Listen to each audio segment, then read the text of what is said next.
You're tuned in to the Behind the Ears podcast with Uncle Danny and Mr. Chris, because everybody does Disney differently.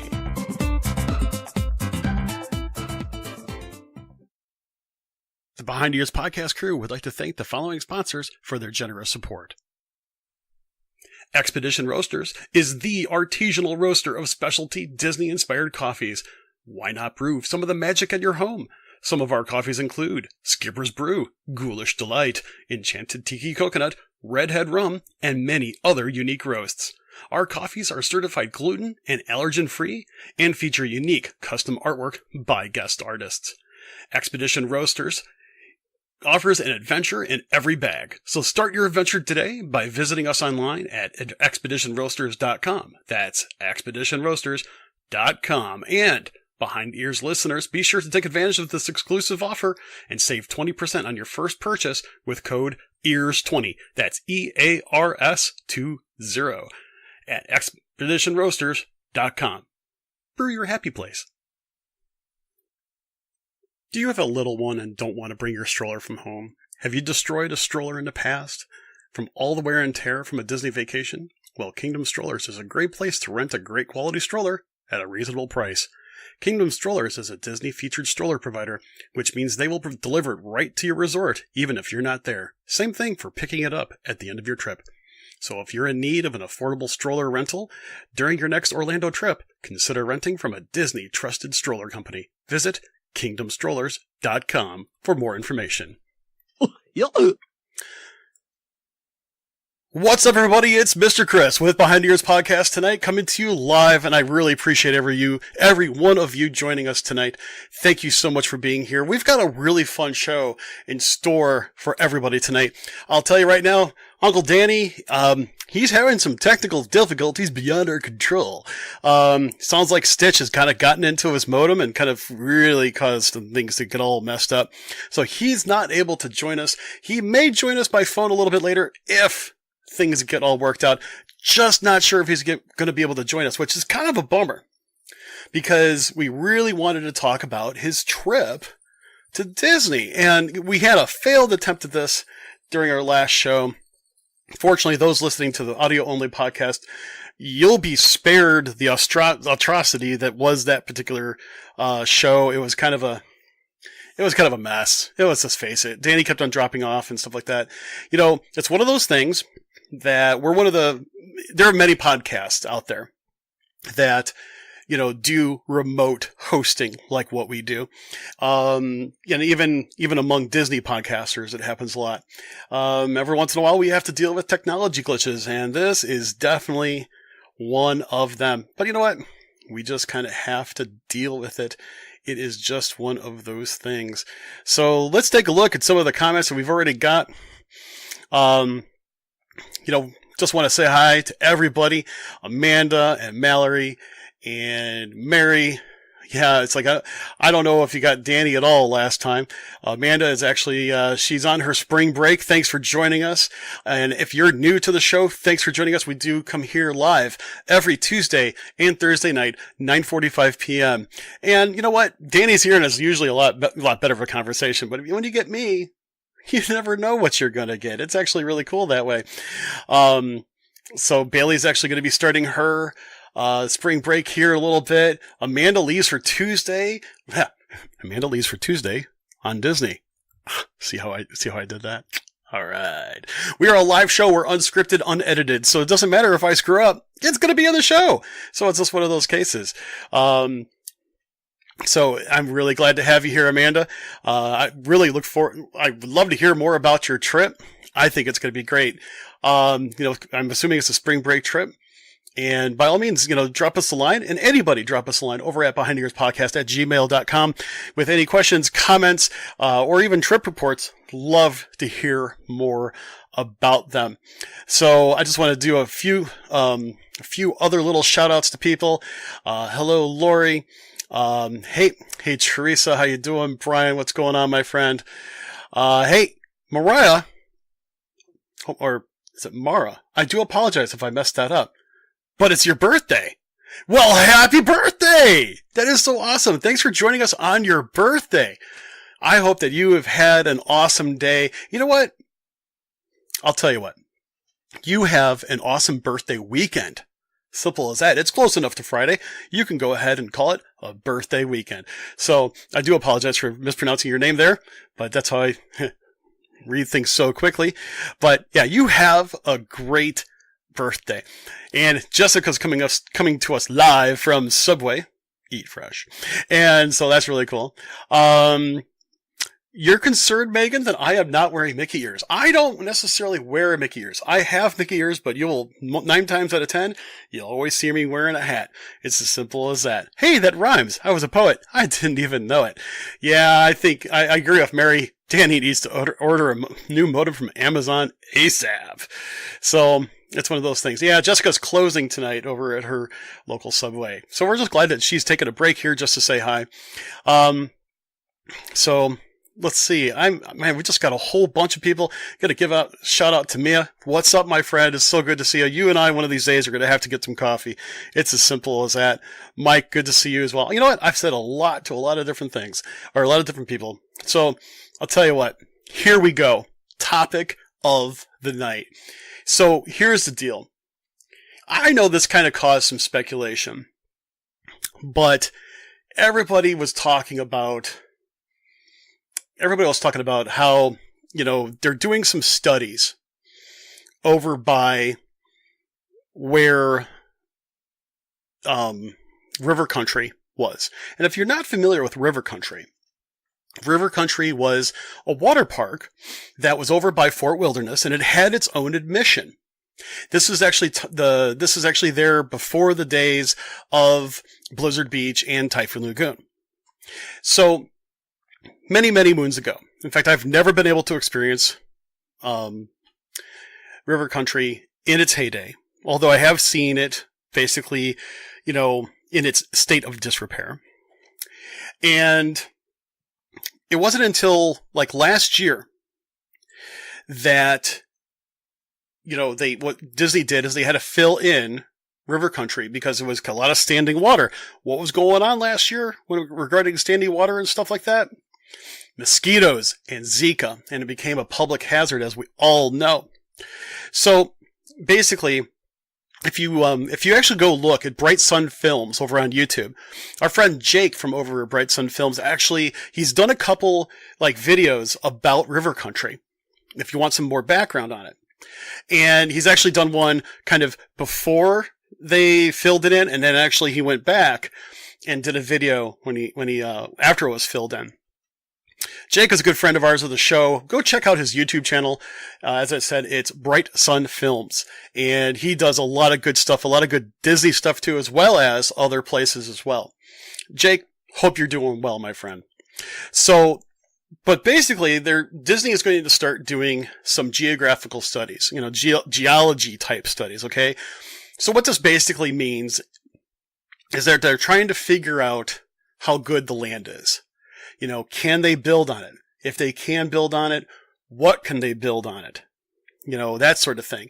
And there's a whole section where River Country was that, if I'm not mistaken, it's a pretty good sized, plot of land that is in scope for this study. Now, there are some people that actually went right to the idea of, I wonder if they're going to be building a hotel. I wonder what they're going to do with this. Are they going to open up another water park? Are they going to do another River Country? What are they going to do? What are they going to do? Huh? Well, no one knows. It's a study. And the fact of the matter is that these studies do take a long time. Now, the interesting part to this is that normally we don't do a lot of rumor, hearsay, speculation. We don't. We try to give people good information, good facts, good things to talk about. Okay? So I did ask, the WDW community Facebook page, and everybody is over there. I kind of asked this when I advertised what we're talking about tonight. And I basically said, hey, pure speculation mode, if you were a Disney Imagineer, what do you think should go in place of the space where River Country resided? And I wanted to hear some of your thoughts before the show.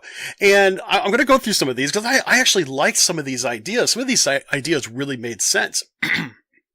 So Chris mentioned Fort Wilderness Junction Hotel, a Western River expedition themed pool / water park area to rival Stormalong Bay, and stagecoach rides available from Fort Wilderness or from the Wilderness Lodge to Fort Wilderness Tri-Circle D Ranch. Chris, I think that is a really cool idea. I could actually picture the theming of that right now. I actually think that's a really good idea. I think that would really be kind of a really heavily themed type hotel resort experience.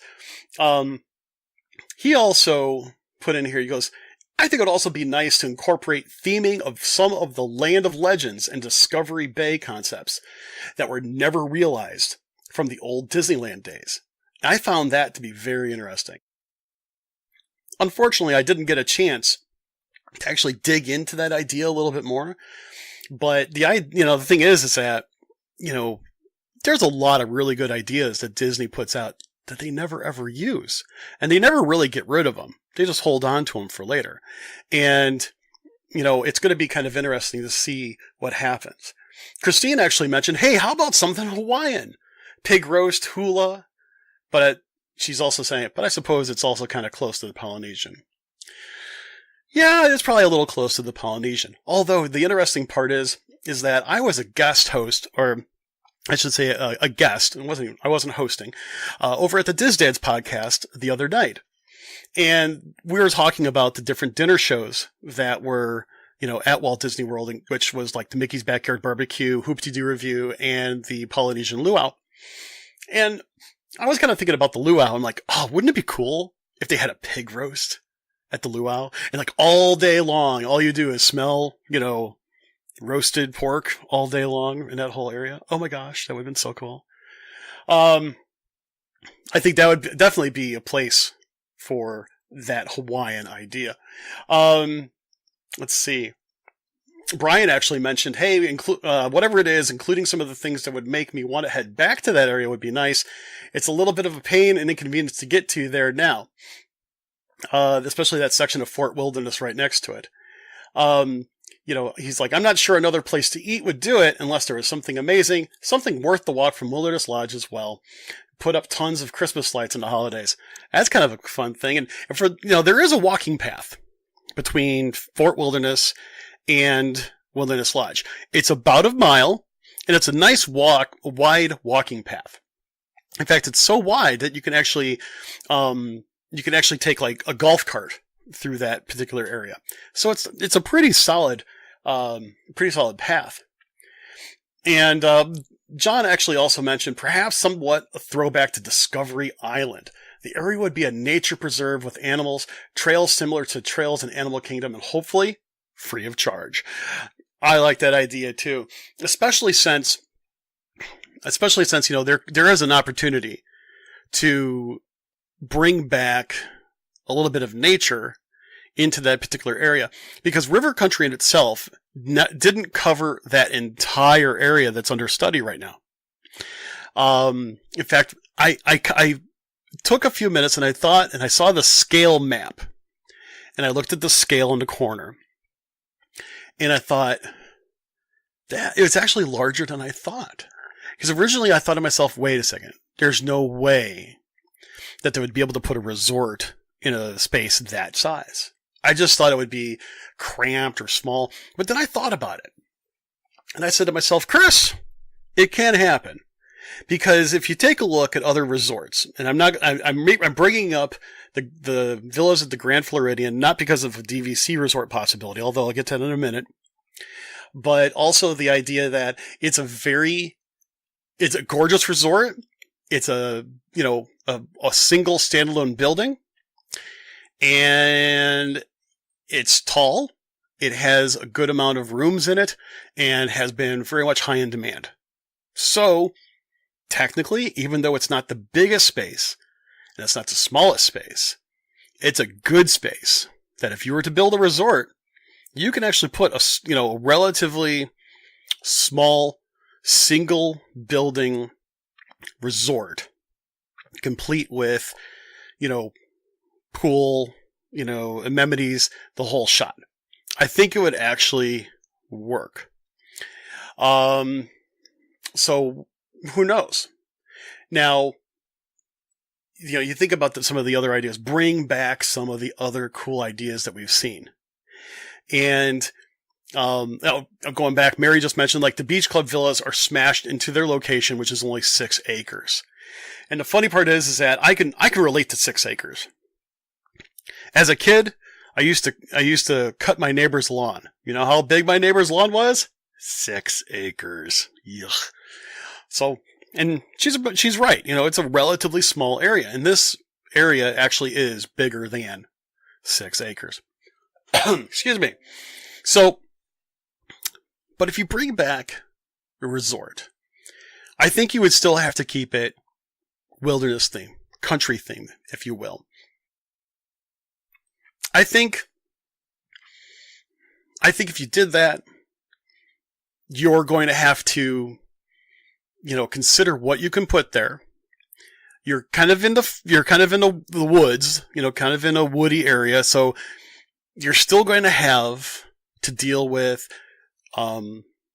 items of nature, and what I'm referring to as like wildlife, bugs, things like that, which could add to their charm. I don't know, but it is let's face it, it's a relatively I won't say overgrown, it's naturally grown. So the fact of the matter is that because it's naturally grown and so on, would it be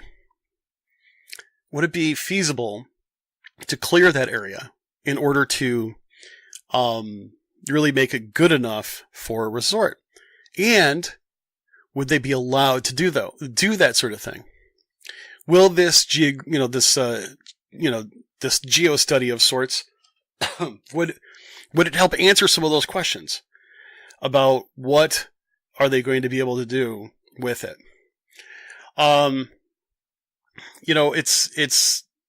It's one of those things where I think Bailey actually has a pretty decent idea. She's like, they should either make it River Country 2.0 or make it, River Country 2.0 with the addition of retheming and fixing up Discovery Island. And they could always do something like Agent P's mission thing at Epcot. But on the island, you have to go around and play the game all the time. That's interesting. She also said maybe make it Moana themed. Those are really good ideas. I still think that if you're going to do something there right off of Fort Wilderness, it's going to end up having to be some kind of wilderness theme, no matter what it is.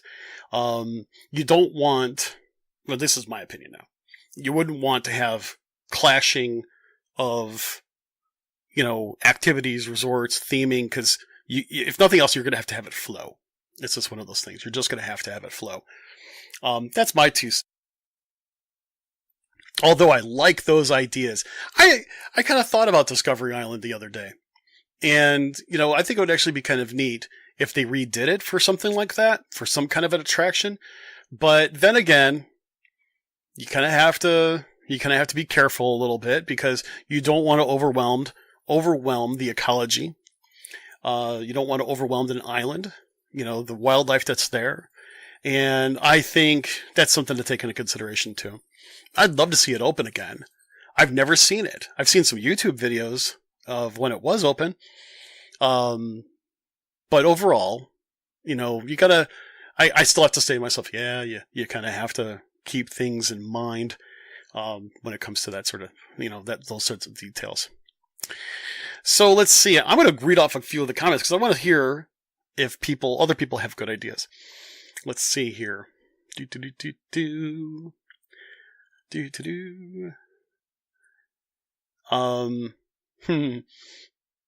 Yeah, something less. Jen actually made the comment, actually doing something with it in an area that could actually make it less spooky. I know it can actually, it did look kind of eerie. You would see it and it kind of looked like an abandoned water park. And, I bet you anybody could really get creepy looking at night. I only see it from the aspect of, on a boat and stuff like that. So it was really kind of cool. Brian actually also mentioned River Country was fun, and it was also a part of the lake. Yeah, it was. I mean, that was just really kind of cool. I mean, River Country, old-fashioned watering hole with water slides and stuff like that. I just think it was really super cool on how they were able to do that. And I'm sorry that it just didn't quite work out for them. Overall. And also at the same time, with the advent of the 2 water parks that they have, which are just epically awesome, it was really hard for them to have a third, smaller water park that had a separate admission, being that they're right there next to a resort, being either Wilderness Lodge or Fort Wilderness in itself. So it would actually be kind of interesting to see what would happen there. So Trisha thinks, she's like, I don't think it's going to be a hotel. She thinks that, for a good part of it, majority is going to be built on a boardwalk type platform. And you know what?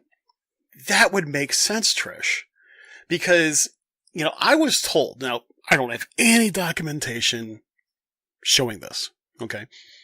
I was told that area was actually considered wetland, which is why they left it untouched after River Country closed for so long.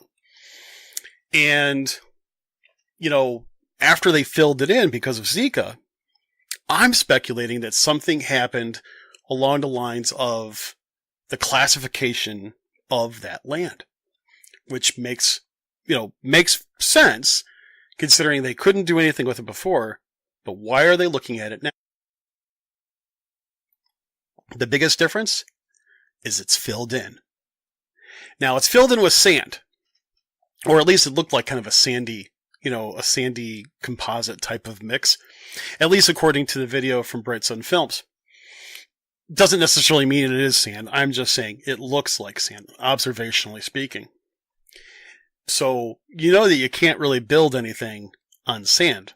You can't do anything. And at the same time, because Walt Disney World is pretty much darn near close sea level, you have to go downward anyway, so many feet, in order to build any kind of a foundation for practically anything that's a permanent structure. So you kind of have to be careful along those lines as well. But I think a boardwalk platform would actually take away a lot of those problems, because a boardwalk would not be very destructive to the area. You can have unlimited possibilities of what it would look like. You could still have it themed, like Fort Wilderness, so the theming part would be easy. You could put buildings on top of, or at least structures on top of boardwalks. That's an idea, Trish. I like that. I'd like to see if that actually comes up later. I think that would be a really cool idea to keep going. Let's see. Let me take a look at some of the other comments here.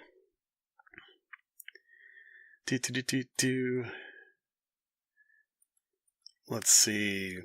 I'm sorry, I'm going through this with everybody. And so Bailey also mentioned maybe a Toy Story theme. Again, I really think it's not going to be anything that's away from Fort Wilderness type of theme. That would actually be kind of weird, wouldn't it? I mean, you'd have a Toy Story theme type item there, but then you have the Hoop-Dee-Doo Review theater show, 100 feet away. Nah.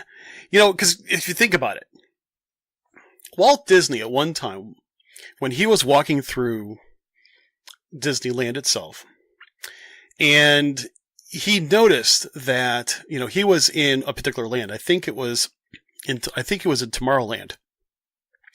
And he noticed that one of the cast members that was walking to their designated location, they were dressed up in a cowboy outfit, because I think they were like part of Frontierland or something like that.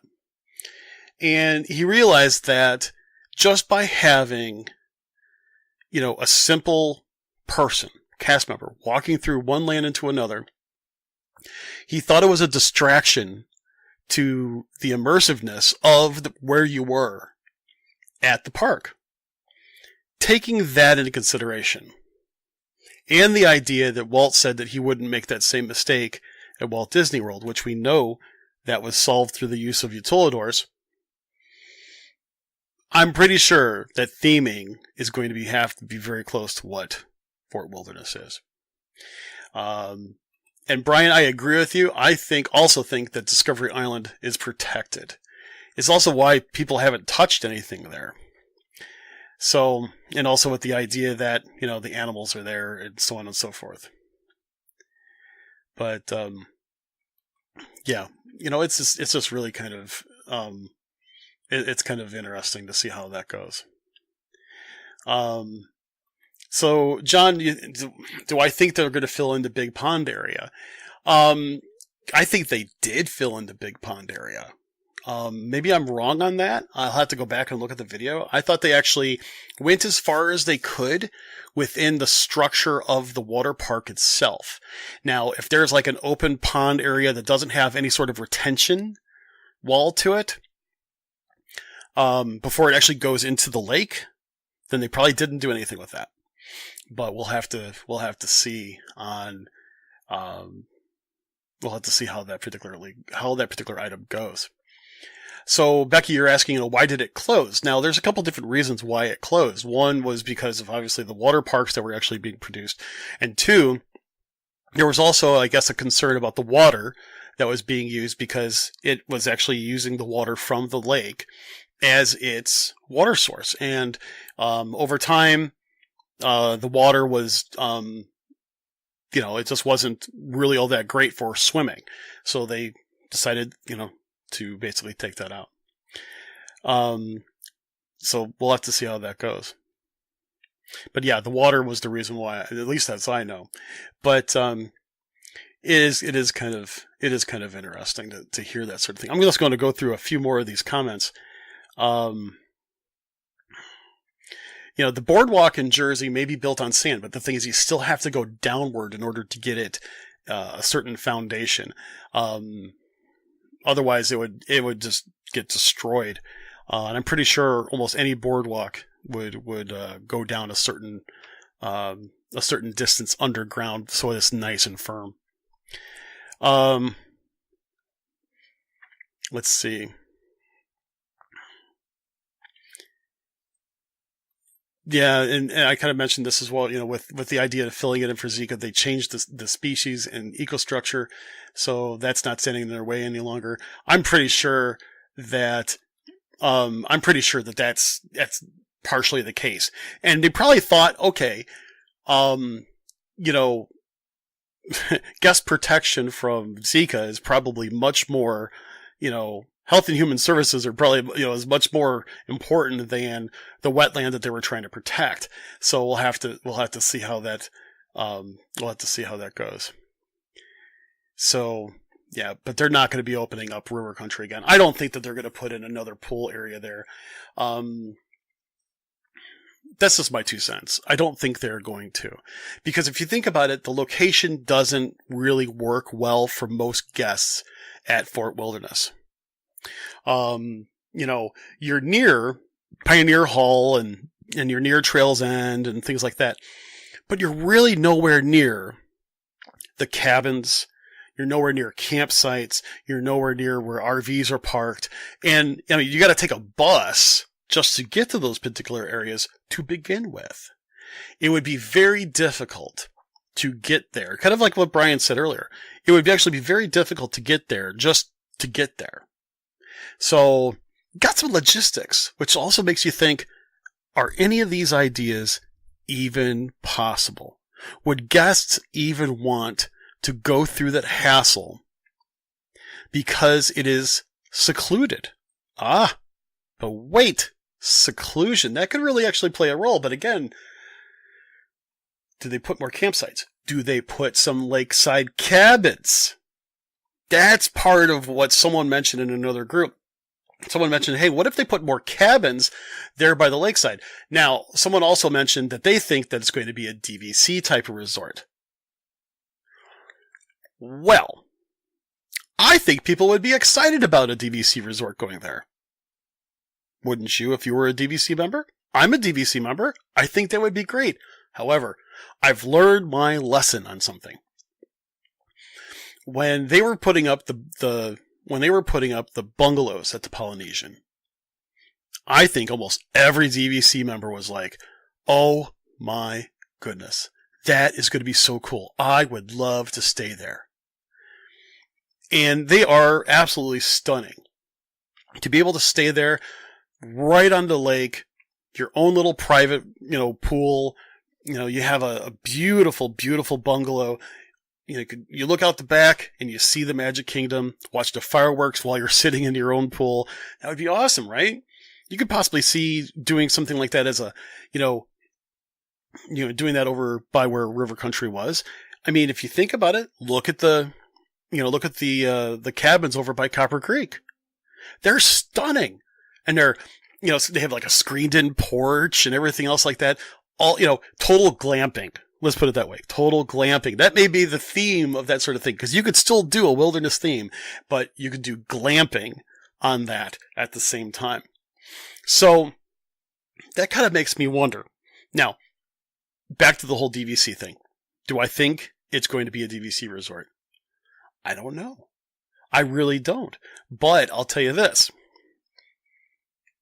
When the cabins came about for DVC members, and I'm referring to the bungalows, I'm referring to the cabins over at between the Poly and also Copper Creek. The problem of it is that we all love the idea. Then I found out that it would take me a year's worth of points to stay one night. Now, I'm not saying that in any grumpy way. I'm not upset about that at all. Because I do know, and I've said this before, I do know that there are some things that I am just not going to be able to afford at Disney, and that's okay. That's fine. I would love to stay there. I would love to. I'll do a live stream from there and let everybody see it. I just don't have enough points for it, and that's okay. I don't have a lot of points for a lot of different kinds of rooms, and that's okay. Now, taking that in consideration, if they put a DVC resort there, they put some private cabins along the side, and they would have room to put a number of cabins along the lakefront there. And I'm sure that that would be really cool to do. I think it's a possibility. I think it's also a possibility to, have, even as I said earlier, a small type of standalone resort hotel. Something modular. I call it modular because, you have something like the Grand Floridian Villas, and, it kind of branches out from a center or a beginning hub type of thing. It's kind of like kind of like a T type of thing, where you pack in a good number of rooms, in a relatively small footprint. But you've got to have a good amount of, solid foundation for something like that. A building like that is very heavy. You've got to have a good foundation for that. So I don't know. I don't know if it's going to be a DVC resort. There are some people that have said that, yeah, DVC has been talking about doing something with some of these other areas. There's always talk about DVC expanding into different areas, but I'm not really sure. Does that mean it's not going to happen? No. Again, we're talking speculation here. Let's put it this way. If anything comes about from this, it's going to be 2, 3, 4 years before any guest is able to see anything. It's really what it comes down to. Studies like this last a long time, and it's only for Disney to figure out what they can do. Disney may have an idea of what they would like to do with that land. Maybe they have ideas, kind of plan A, plan B, plan 3. See what I did there. But overall, we don't know necessarily what it's going to, do. So we'll have to see how it goes. So those are some really good ideas. And I think our guests here watching us, I think have got some really pretty good ideas. Even if the theming is different, all really good ideas. So, it's I like, Becky, how you put that. Hey, cabins on the lake that quote unquote normal DVC members could afford. I think the one thing I love about DVC is that it's flexible. And the fact of the matter is that, I realize that there are some rooms that, out of my price range for most reasons. I've stayed at studios, 1 bedrooms, 2 bedrooms. I've stayed at a grand villa, using points and, for different types of things in different lengths of time. But it's one of those things. But the thing is, it's not going to be any kind of a moderate DVC resort or anything else like that. I don't think we're going to see that. We talked about that recently with the event of what's going on over at Caribbean Beach. But because even then, it's over at a moderate resort, yet it's still going to be considered a deluxe DVC resort. John, you know what? That's one thing that I didn't even think about. Tree houses. That would be perfect, wouldn't it? That would be the ultimate in glamping, to have a treehouse, and maybe not the octagon. I can't talk. Octagon shaped tree houses like they have over at Saratoga. Maybe a different kind of tree house, and maybe they could structure it so that the pilings that go down, they look like tree trunks, so they actually look like tree houses. Oh, I love that idea, John. That is cool. Thanks for bringing that up. I love that idea. So, it's one of those cases. Julie mentions, when was the last time Disney built or upgraded a resort that wasn't DVC motivated? Art of Animation. That was the last one they actually built. Let's see. But I like what Kathy basically mentions here. Disney so loves this, us guessing, wondering, hoping what's next, and this is magic. Here's the thing. This is my big difference. I speculate, but I don't want to spread any rumors. This is just friendly conversation. This is just about 40 of us sitting around the virtual fire, chatting about what it could be. And I think there's a lot of people that, take some of the things that are said and there's no merit to it. Zero merit to it at this point. And they run with it. And it gets spread out like wildfire about what it's going to end up being. The truth of the matter is, nobody knows. That's the big thing. Nobody knows. But we like to have some fun thinking from an Imagineer's perspective about what this could actually be. So, and unfortunately, 38 more days, Diana. Nah, they're not going to have it done. Just kidding with you. But I'm really glad to hear that you've got a very short countdown to your vacation. So yeah, it's just, the tree, other people also say, Diana believes the tree houses would be awesome. Nick actually takes it a slightly different path, and he's like, hey, they should rent tiny houses. That, you know what? That would be cool. I always joked around with my wife. I go, we should, go somewhere where we can stay in a tiny house for a night. I think it would drive me nuts. I think I would go crazy. I watched the TV program Modern Family, and when the one son and his wife moved into their backyard into a tiny house, I thought that was hilarious. But yeah, so Gordon's come on the same line with lakefront cabins with their own docks and a boat. The boat idea is actually not bad. Although I'm sure they would have to have some restrictions to that. I didn't see this one until just now. And a huge price tag. I don't know. I mean, it's one of those things where you never know what the prices are going to be like. But here's the thing. Most of us save year-round for an annual trip. Some of us are fortunate enough to save year-round and we're able to get a couple trips out of it. Or more. Some have a lot fewer expenses when it comes to traveling, so they're able to go more. The idea behind that, about what you can or cannot afford is very subjective. And, I was only able to afford going to the Grand Floridian last summer for a few nights because of my DVC membership, which made it awesome. I've stayed at a lot of great resorts because of my DVC membership.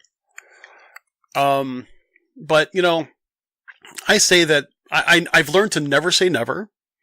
So I've learned that sometimes, as luck would have it, I'd be able to stay somewhere where I wouldn't necessarily be able to stay. And I think it would be, really, really cool.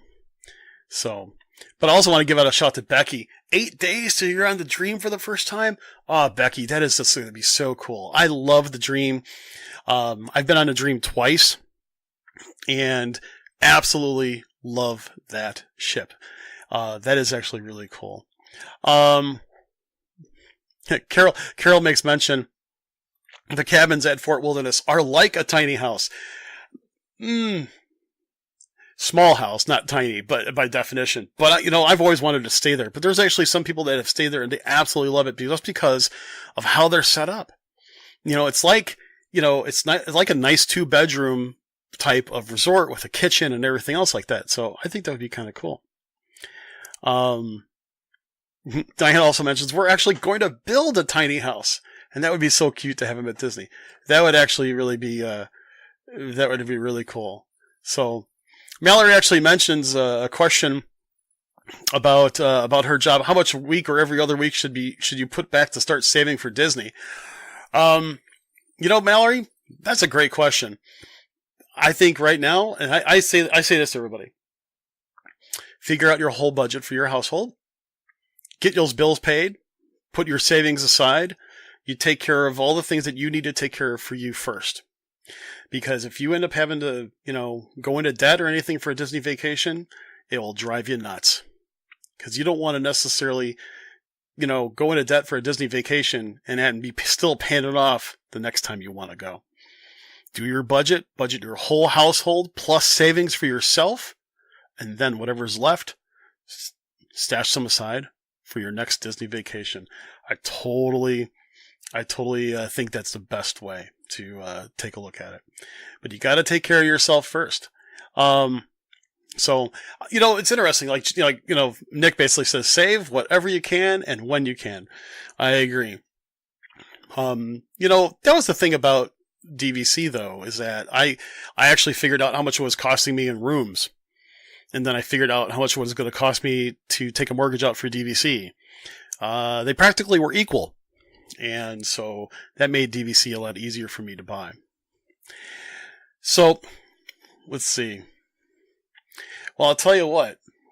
We're approaching a little bit beyond our halfway point. There's a couple other things I just kind of want to make mention. With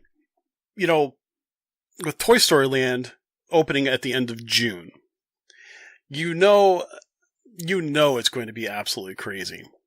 And if you haven't booked your trips yet to go there during the opening of Toy Story, you really need to do that. And if anything else, contact Uncle Danny. He'll be able to help people figure out what they can do and what's there. He basically mentioned that, he's got, he was looking at prices already, and sure enough, some prices have already gone up. I'm sure that if you're a DVC member, this is kind of in that time frame where it's a little bit, you're already past that 7-month mark. You're within that 7-month, window. It's going to be hard to get, a place to stay. So here's my take on it. If you want to be there for that opening week, you don't want to delay.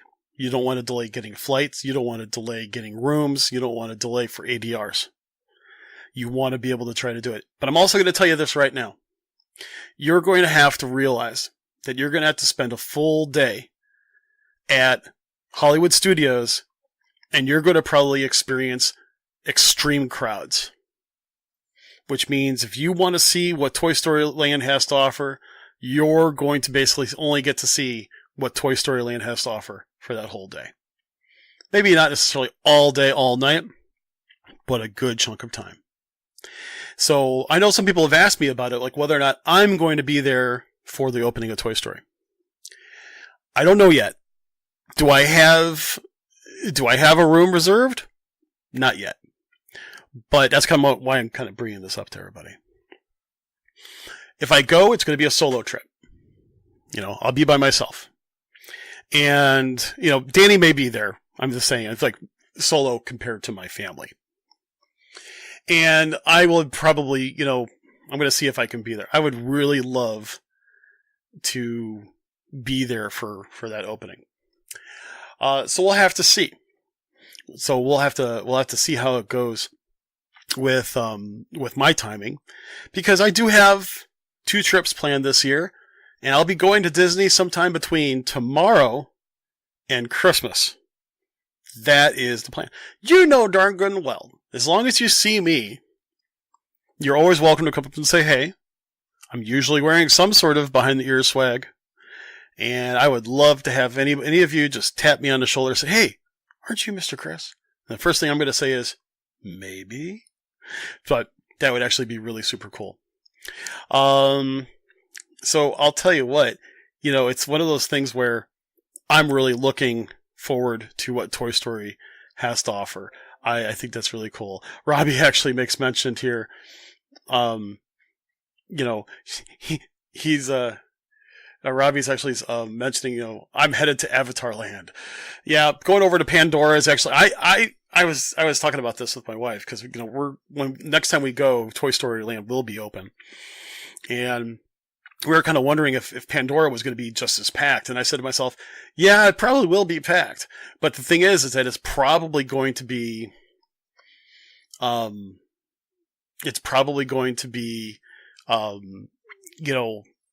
packed, but not as bad.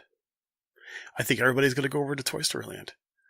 And that means anything and everything that happens over at Hollywood Studios is just going to be insane. I think Hollywood Studios is finally going to get the love it deserves.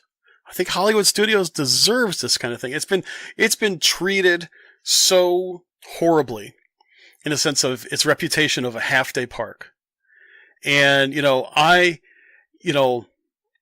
I just personally think that, between that and Galaxy's Edge, it's going to make Hollywood Studios a multi-day park.